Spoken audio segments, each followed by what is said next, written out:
नमस्कार, स्वागत है आप सभी का डीडी न्यूज में। आपके साथ मैं संध्या शर्मा लेकर हाजिर हूं खबर दुनिया की। आइए बुलेटिन की शुरुआत करते हैं हेडलाइंस के साथ। आसियान भारत शिखर सम्मेलन में प्रधानमंत्री नरेंद्र मोदी का संबोधन, व्यापक रणनीतिक साझेदारी की मजबूती पर दिया जोर।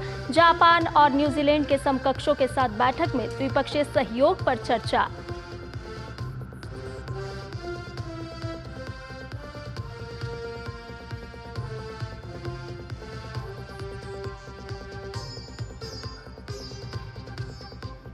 ताइवानी राष्ट्रपति ने मजबूती से दोहराई संप्रभुता की रक्षा की प्रतिबद्धता। कहा, चीन को नहीं ताइवान के प्रतिनिधित्व का कोई हक।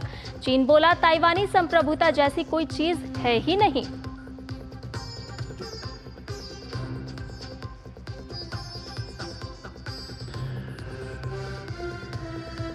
दक्षिणी लेबनान में इजरायली हमले में हिजबुल्लाह के 2 कमांडर ढेर। उत्तरी इजराइल पर हिजबुल्लाह ने दागे दर्जनों रॉकेट। तेल अवीव में आतंकी हमले की साजिश नाकाम। अरब मूल के 5 इजरायली गिरफ्तार।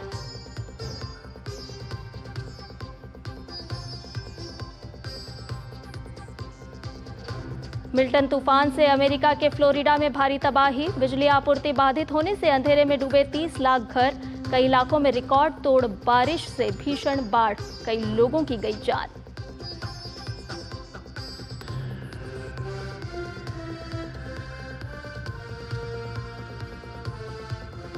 दक्षिण कोरिया की हांगकांग ने जीता साहित्य का नोबेल पुरस्कार। मानव जीवन की नजाकतों के शानदार वर्णन के लिए 53 वर्षीय लेखिका को किया जाएगा सम्मानित। प्रशंसकों में खुशी की लहर।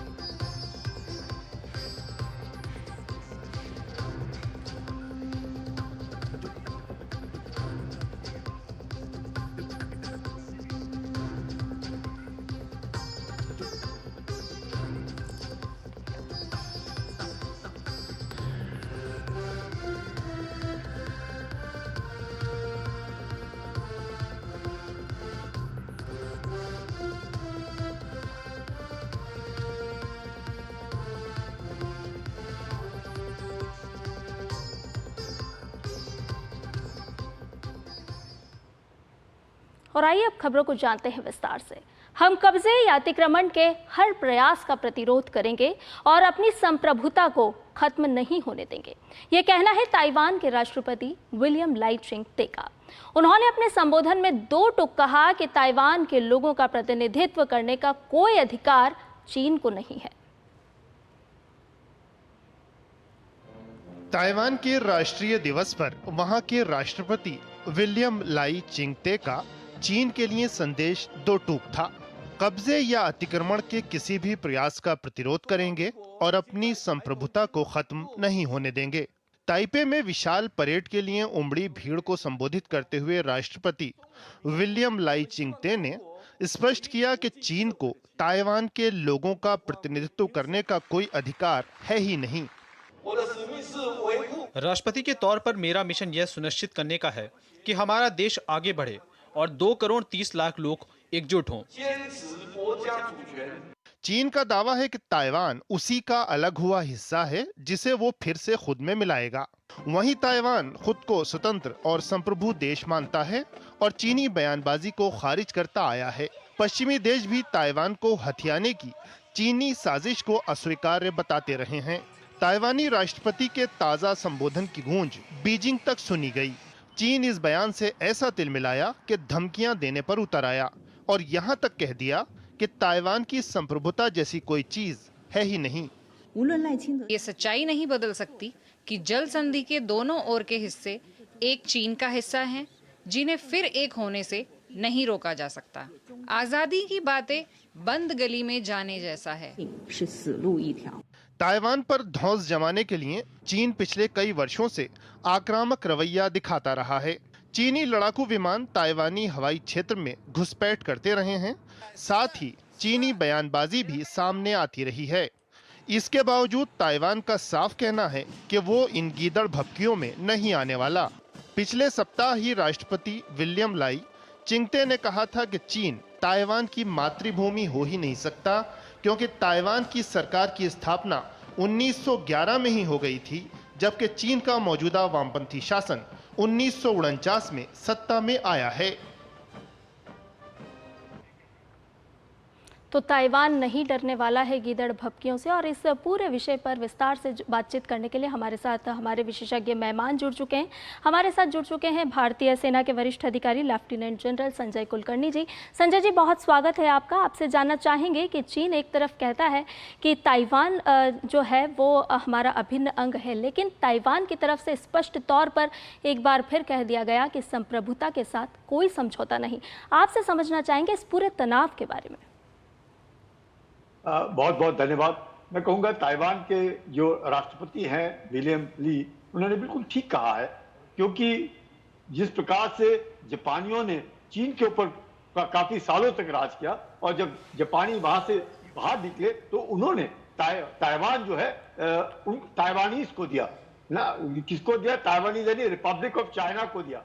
पीपल्स रिपब्लिक ऑफ चाइना जो है, जो लगातार 1911 के बाद से जो लड़ रहा था और जिसने चाइना के ऊपर कब्जा करने की कोशिश की, उसको अपने मेनलैंड चाइना, जिसको बोलते संप्रभुता, वो 1949 में मिले। तो ये जो उनके राष्ट्रपति का कहना है ताइवान के, कि उनकी जो सॉवरेनिटी है, उनकी जो संप्रभुता है, वो चीन से बहुत पहले की है। और जापानियों ने जब दूसरा महायुद्ध वो हारे, उसके बाद उन्होंने रिपब्लिक ऑफ चाइना को ताइवान दिया, वापस किया उन्होंने, क्योंकि हमेशा उन्हीं का था, उनको वो वापस दिया, क्योंकि जो क्विंग डायनेस्टी थी उन्होंने लिया, उन्होंने ताइवान को लिया और पूरे चीन के ऊपर कब्जा किया। और उसके बाद जब जापानी वापस गए तो जो रिपब्लिक ऑफ चाइना को उन्होंने ताइवान दिया। तो प्रेसिडेंट का जो कहना है कि वो रिपब्लिक ऑफ चाइना से ज्यादा उम्र में है, और जो मदरलैंड कहते हैं वो मदरलैंड चीन नहीं है, वो खुद ही उनसे काफी सीनियर है और पहले आए हैं, तो इसमें कोई शक नहीं। ये जो कहना है, चीन जो कहने की कोशिश करता है, इतना ही नहीं, उनके राष्ट्रपति ने ये कहा कि अगर आप संप्रभुता की बात करते हैं, चीन की बात करते हैं, अपनी सॉवरेनिटी की बात करते हैं, तो आप मंचूरिया जो आपने रूस को दिया है, फिर आप उसको भी लीजिए। वो उसके ऊपर आप क्यों चुपचाप बैठे हैं? आप सिर्फ ताइवान को बार बार बात करते हैं और संप्रभुता की बात करते हैं। जो जब संप्रभुता और चीन, पुरानी चीन की जिसकी आप बात करते हैं, उसमें तो मंचूरिया जो रूस के पास है वो भी जाके ले लो आप, जो उस टीचर से लिया है। तो ये जो चीन का दावा है, चीन का मकसद है वन चाइना पॉलिसी में किसी प्रकार से ताइवान को ऊपर दबाव डालना, एक साइकोलॉजिकल प्रेशर डालना। और ये जो ताइवान स्ट्रेट है, जो 180 मील दूरी पर है, इतना आसान नहीं है। अगर इतना आसान होता चीन को ताइवान लेने का, तो वो बहुत पहले ले लेता। चाहे चीन धीरे धीरे करके एक साइकोलॉजिकली एक मैं कहूँगा प्रेशर डालने की कोशिश कर रहा है। और एक वक्त ताइवान जो है बहुत आगे, it was a very advance country. चीन तो अभी पिछले 30 साल में आगे आया है, तो अब चीन को लग रहा है कि शायद उनके पास अब पैसा आया है, धीरे धीरे करके ताइवान के बराबर की कोशिश कर रहे हैं। तो हो सकता है कि ताइवान उनके साथ, तो बहुत मुश्किल है। ताइवानीज जो है वो अपने आप को एक अलग मानते हैं, रिपब्लिक ऑफ चाइना का वो भाग है, और मेनलैंड चाइना है वो पीपल्स रिपब्लिक ऑफ चाइना है। तो मैं जो कहूंगा कि राष्ट्रपति जो अपने डीपीपी यानी कि जो प्रोग्रेसिव पार्टी के जो है, डेमोक्रेटिक प्रोग्रेसिव पार्टी के जो अध्यक्ष है, वो बिल्कुल ठीक कह रहे हैं कि ताइवान और चीन ये दोनों अलग अलग देश हैं। जी संजय जी, आपसे ये भी जानना चाहेंगे कि जिस तरफ से साफ तौर पर स्पष्ट कह दिया गया है कि चीन जो है वो घुसने की कोशिश ना करे, घुसने का प्रयास ना करे, लेकिन आपसे ये जानना चाहेंगे कि बीजिंग में भी इसकी जो गूंज है वो सुनाई दी है। तो बीजिंग के अगर रिश्तों की बात करें, अमेरिका के रिश्तों की बात करें, तो किस तरह से ये प्रभाव देखने को मिलता है दोनों के बीच का जो तनाव है उसको? देखिएगा, चीन हमेशा लगातार ताइवान स्टेट में ताइवानीज के ऊपर कब्जा करने की कोशिश कर रहा है। चीन उसी माफिक जापान के साथ भी ओकिनावा आइलैंड को लेकर से नजदीक होने के नाते उधर भी कोशिश कर रहा है। चीन साउथ चाइना सी में अपने आप समझता है कि पूरा का पूरा जो समुद्र है उसका एक पिछड़ा एक झील है, और उसमें भी आप देख ही रहे किस प्रकार से फिलीपीन, वियतनाम के साथ उसके हर साल और हर वक्त अनबन रहती है, अपना ही मानता है। अमेरिका भी बार बार ये कहता है कि कम से कम फ्रीडम ऑफ नेविगेशन को लेकर के इस पे कोई दखलंदाजी चीन ने नहीं करनी। चीन मानता किसकी है? चीन को लगता है कि जिसकी लाठी उसकी भैंस लगा है और वो काम में है। लेकिन चीन अपनी खामियां जानता है, बंदिशें जानता है, लेकिन चीन को लगता है कि अब चीन का वक्त आ गया है। चीन अपने आप बिल्कुल। को सेंटर ऑफ यूनिवर्स समझता है और वो कोशिश करने की सोचता है कि ताइवान भी मेरा भाग है, जी। जो बाकी साउथ चाइना सी में है वो भी सारे आइलैंड आर्टिफिशियल आइलैंड बना लिए, वो भी उसी के हैं। तो ये जी। गलत है और इंटरनेशनल कोर्ट ऑफ आर्बिट्रेशन ने भी कहा है ये चीन के वो भाग नहीं है। निश्चित तौर पर स्पष्ट है कि गीदड़ भभकियों से नहीं डरने वाला है ताइवान। संजय जी, आप हमारे साथ बने रहिए, आगे भी हम आपसे और भी विषयों पर बातचीत करेंगे, लेकिन फिलहाल वक्त तो चला एक छोटे से ब्रेक का, फिर हाजिर होंगे।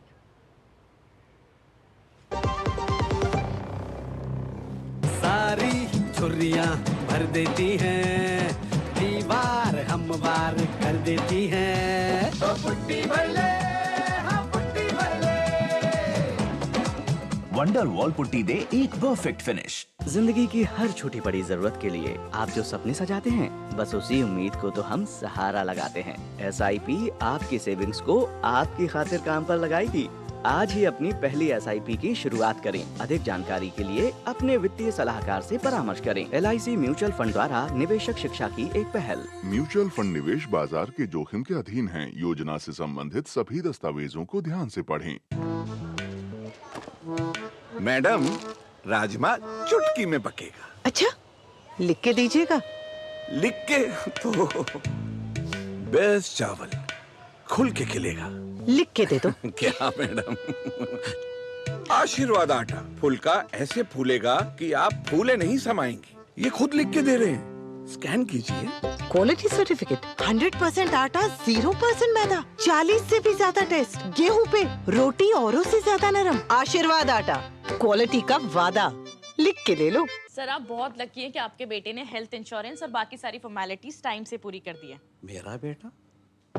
तो फिर आप? पॉलिसी बाजार। क्लेम के टाइम पे हमेशा आपकी हेल्प को तैयार। पॉलिसी बाजार, 1 करोड़ का हेल्थ इंश्योरेंस सिर्फ 390 रुपए महीने से शुरू। MDH का किचन किंग किचन में हो तो हम सब कुछ बना सकते हैं। बैंगन का भरता, आलू गोभी, भिंडी मसाला और भी बहुत कुछ। MDH सारी छुर्रियां भर देती हैं, दीवार हमवार कर देती हैं। तो पुट्टी भर ले, हाँ पुट्टी भर ले। वंडर वॉल पुट्टी दे एक परफेक्ट फिनिश।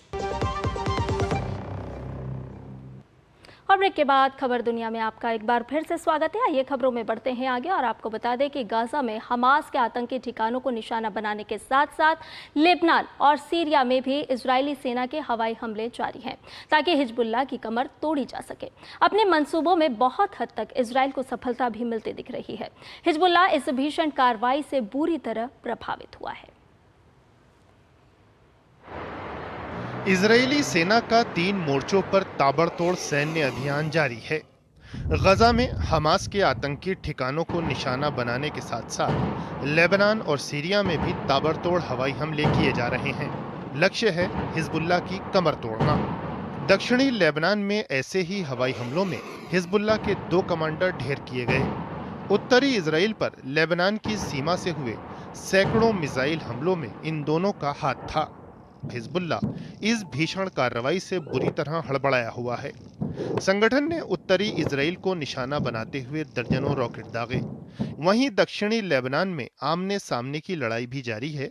इस बीच UN बेस पर तैनात संयुक्त राष्ट्र शांति सेना के 2 सदस्य घायल हुए हैं। UN interim force in Lebanon का कहना है कि उसकी चौकी पर इजरायली टैंक की गोलीबारी में ये घटना हुई है। वहीं गाजा में इजरायली सेना ने हमास के कमांड एंड कंट्रोल सेंटर को उड़ाने का दावा किया। उधर हमास का दावा है कि जिस इमारत को निशाना बनाया गया वो एक स्कूल था जिसमें राहत शिविर संचालित किया जा रहा था। हवाई हमले में 28 लोगों की मौत का दावा किया गया है। बाहरी चुनौतियों के साथ साथ इजरायली सुरक्षा एजेंसियां देश के अंदर मौजूद खतरों का पता लगाने में भी जुटी हैं। पुलिस ने 5 अरब इजरायलियों को गिरफ्तार किया है। आरोप है कि इनका संबंध ISIS से है और ये तेल अवीव में बड़े कार बम धमाके की साजिश में लगे थे। इनका इरादा तेल अवीव के प्रतिष्ठित अजरीली टावर्स को धमाके से उड़ाने का था। इस बीच 1 अक्टूबर के ईरानी मिसाइल हमलों पर इजराइल के जवाब को लेकर अटकलों का बाजार गर्म है। सूत्रों के अनुसार इजरायली सुरक्षा कैबिनेट की आज की विशेष बैठक कई बड़े फैसलों के लिए है। ईरान पर इजराइल का जवाब कैसा होगा, इसका संकेत इजरायली रक्षा मंत्री भी दे चुके हैं। उन्होंने चेतावनी दी है कि इजराइल का जवाब न केवल सटीक और हिला देने वाला बल्कि बेहद घातक भी होगा। और इस पूरे विषय को और विस्तृत रूप से जानने के लिए हमारे साथ जुड़े हुए हैं हमारे खास मेहमान भारतीय सेना के पूर्व वरिष्ठ अधिकारी लेफ्टिनेंट जनरल संजय कुलकर्णी जी। संजय जी, आपसे जानना चाहेंगे कि इस पूरे मसले को आप किस तरह से देखते हैं और क्या कूटनीतिक रणनीति के हिसाब से इसका हल निकलता हुआ नजर आ रहा है? संजय जी, मैं ये कहूंगा कि इस वक्त इजराइल का पलड़ा भारी है। हिजबुल्लाह में उसका जो मोराल है बिल्कुल ही, जितनी लीडरशिप खत्म हो गई है, नसरुल्लाह मारा गया है, उसका जो चचेरा भाई है सैफुद्दीन वो मारा गया है, कासिम की कमांड है वो बहुत मुश्किल हो रहा है उनको संभालने में, टॉप लीडरशिप खत्म है। ऐसे हालात में मुझे लगता है हिजबुल्लाह पे जबरदस्त दबाव है। लेकिन जो हिजबुल्लाह के ऊपर तरफ से भी जिस प्रकार से लेबनान के द्वारा बार बार सीज फायर की बात हो रही है, ये दर्शाता है कि हिजबुल्लाह अब मानने को तैयार है कि वो गाजा पट्टी के साथ अपने मतलब इजराइल से पीछे हटने के लिए तैयार है। तो ये बहुत बड़ी बात है और इजराइल भी चाहता होगा कि कम से कम नॉर्दर्न इजराइल में जो उसके लोग वहां से बेघर हो गए हैं वो जाकर के अपने अपने घरों में चले जाए। मुझे लगता है बहुत अच्छी बात है। और जिस प्रकार से राष्ट्रपति यूनाइटेड स्टेट्स के उनको बार बार अमेरिकन राष्ट्रपति बोल रहे हैं नेतन्याहू साहब को कि वो कम से कम ईरान के ऊपर हमला ना करे, जिससे कि जो विश्व में स्थिति है बहुत नाजुक है और वो स्थिति और खराब ना हो जाए। संजय जी, बहुत बहुत शुक्रिया संजय जी तमाम जानकारी हमसे और हमारे दर्शकों से साझा करने के लिए। और आइए अब खबरों में बढ़ते हैं आगे और आपको बता दें कि लाओस दौरे पर गए प्रधानमंत्री नरेंद्र मोदी ने आसियान शिखर सम्मेलन में भाग लेने के साथ दुनिया भर के शीर्ष नेताओं से बात की। ऑस्ट्रेलिया के प्रधानमंत्री से मुलाकात के बाद पीएम मोदी ने सोशल मीडिया मंच एक्स पर लिखा, अपने मित्र प्रधानमंत्री अल्बनीज से मिलकर खुशी हुई।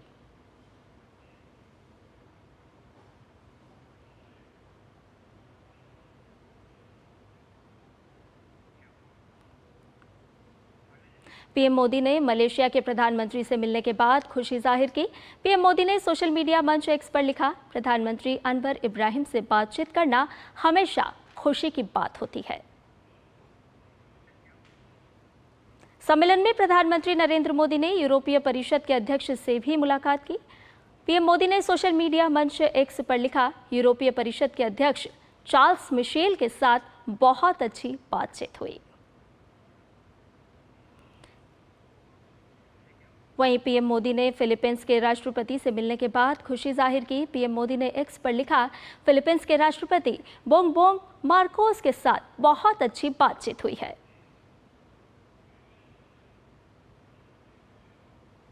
लाओस की 2 दिन की यात्रा पर वियंगचान पहुंचे प्रधानमंत्री नरेंद्र मोदी ने 21वें आसियान भारत सम्मेलन में हिस्सा लिया। उन्होंने भारत की एक्ट ईस्ट नीति का जिक्र करते हुए कहा कि पिछले 1 दशक में इस नीति ने भारत और आसियान देशों के संबंधों में नई ऊर्जा, दिशा और गति प्रदान की है। आज हमारा सहयोग अंडर वाटर से लेकर स्पेस तक फैला है, यानी पिछले दशक में हमारी भागीदारी हर प्रकार से व्यापक हुई है। और ये प्रसन्नता का विषय है कि 2022 में हमने इसे कॉम्प्रिहेंसिव स्ट्रेटेजिक पार्टनरशिप का दर्जा दिया था।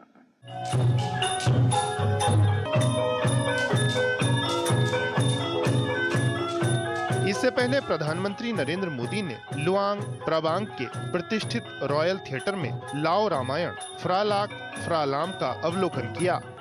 लाओस में आज भी रामायण के प्रति लोगों में काफी उत्साह है।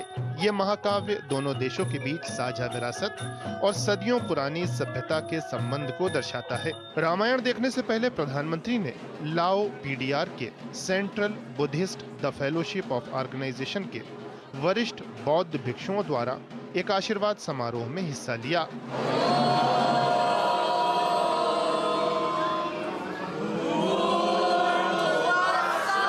प्रधानमंत्री नरेंद्र मोदी जब वियंगचान स्थित अपने होटल पहुंचे तो भारतीय संस्कृति और परंपराओं से अभिभूत लोगों ने उनका कुछ इस तरह से स्वागत किया। लाओस यात्रा के पहले दिन प्रधानमंत्री नरेंद्र मोदी ने जापान और न्यूजीलैंड के प्रधानमंत्रियों के साथ द्विपक्षीय बातचीत की। पीएम ने अपने समकक्ष नेताओं के साथ क्षेत्रीय, वैश्विक और आपसी हितों से जुड़े कई मुद्दों पर विस्तृत चर्चा की। और इसके साथ ही खबर दुनिया की में मेरे साथ इतना ही। मुझे दीजिए इजाजत, लेकिन चलते चलते आपको छोड़े जाते हैं अन्य महत्वपूर्ण अंतर्राष्ट्रीय खबरों के साथ। नमस्कार। साहित्य के क्षेत्र में 2024 का नोबेल पुरस्कार दक्षिण कोरिया की लेखिका हेन कांग को दिया जाएगा। उन्हें अपने लेखन के द्वारा मानव जीवन की त्रासदियों और उनके उतार चढ़ाव को उजागर करने के लिए जाना जाता है। अमेरिका के फ्लोरिडा में मिल्टन तूफान की वजह से हालत खराब है। लाखों घरों में बिजली पानी की आपूर्ति बाधित हो चुकी है। कई लोगों की मौत की सूचना है। नाटो प्रमुख मार्क रट ने यूक्रेनी राष्ट्रपति जेलेंस्की और ब्रिटेन के पीएम कीर स्टारमर के साथ लंदन में त्रिपक्षीय बैठक की। तीनों ने आने वाले महीनों में रूस के खिलाफ युद्ध में यूक्रेन को मदद के मुद्दे पर चर्चा की। दक्षिणी रूस में यूक्रेन के ड्रोन हमले में एक सैन्य अड्डे को नुकसान पहुंचा है। हमले के बाद वहां भीषण आग लग गई और आसपास के लोगों को निकालना पड़ा। पश्चिम एशिया में भारी तनाव के बीच ईरान के विदेश मंत्री ने दोहा में कतर के प्रधानमंत्री से की मुलाकात। दोनों के बीच गाजा, लेबनान और क्षेत्र के ताज़ा हालात पर हुई बात।